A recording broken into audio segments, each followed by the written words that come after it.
Hi everyone, my name is Anthony Cummins and welcome to this video. Now, do you or do you not believe in Qi? Tell me in the comments below, let me know, do you believe, do you not believe? Today we're going to be talking about the samurai and Qi, and we're going to be working from this, The Dark Side of Japan, Ancient Black Magic, Folklore and Ritual by me, Anthony Cummins. Now, the word qi basically comes from the ideogram in China, where it's a bowl of rice with steam coming off it. Or rice as a granule with steam coming off it, and that's one of the versions of qi. You can spell it C-H-I, you can spell it Q-I, or in Japan you spell it K-I. They're all the same concept. They all mean qi or ki. Now, whether you believe in Qi or do not believe in Qi, it doesn't matter. That's fine. We're imagining the samurai and we know they did believe in Qi. So today when you go around the internet or you read books, the basic way people say to see Qi is to hold your hand against a blank background and you concentrate on the externals of the fingers and you can see smoke coming off it or you can see distortions. Some people say this is optical illusion. Other people say this is actually Qi. Now it's up to you to believe, but of course samurai did believe. So the question I was asked in another video is, how do the samurai deal with Qi? What do we understand about Qi?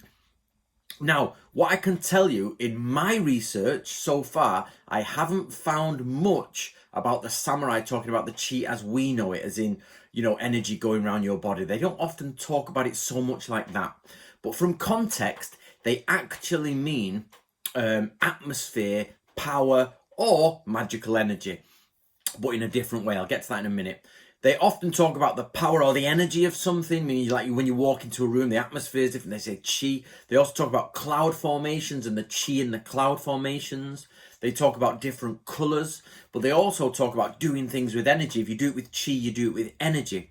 So just because it says Qi doesn't always make it mystical. It doesn't always have to be magical. It's the same as us saying, I did it with power, or I did it, there was a strange atmosphere, so I had to go cut through the atmosphere and I had to insert power, or I felt weak that day, I didn't have much power. That's pretty much what they're saying.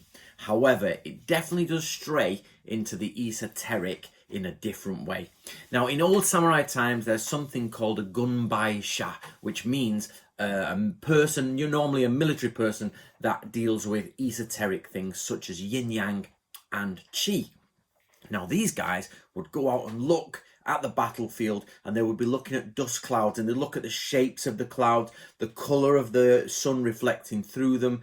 They'd be looking at the different times, what hour are they in, and they had their own teachings about if those things meant something, like ill omen, good omen, something great's going to happen, there's going to be a defeat. They had all of these things. But there's also the way of looking at buildings. So let's go to the book, which is The Dark Side of Japan, and ill omens. We're going to go ill omens and Qi of death. So we're on a page, let me get 127.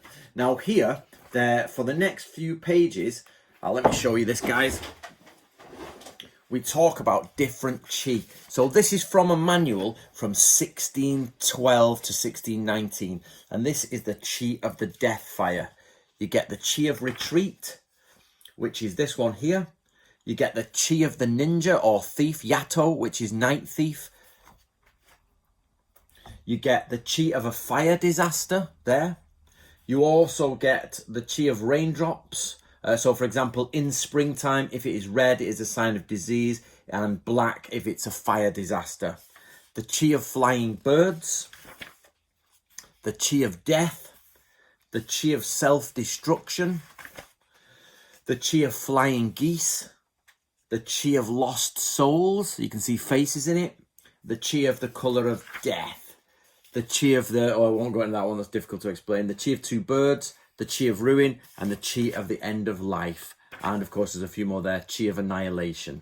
Now, as you can see, each one of those, so let me give you this one, the Qi of Ruin. As seen in the picture above, it is a Qi rising like a gathering of cut hair between heaven and the castle. If the tip of the Qi is pointing to the ground, the Lord will be destroyed. So it's called the Qi of Ruin. You should be careful. If it is black, disaster will occur within 21 days. If it is white, there is a secret oral tradition for this. So this is from a real samurai manual about how the samurai used to go out and observe chi and look around. And they have their own teachings. They would have everything set up in place. They have all their own scrolls, and they would look out and say, okay, it's white. We're in this hour. It means this. It's that shape. And then what they would do is they would take this information back to their lord and they would adjust their tactics. So even while they did great, practical tactics, they also had esoteric tactics.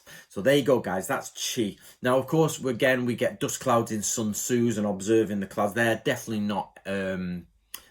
not mystical, but in samurai times we do definitely get mystical elements.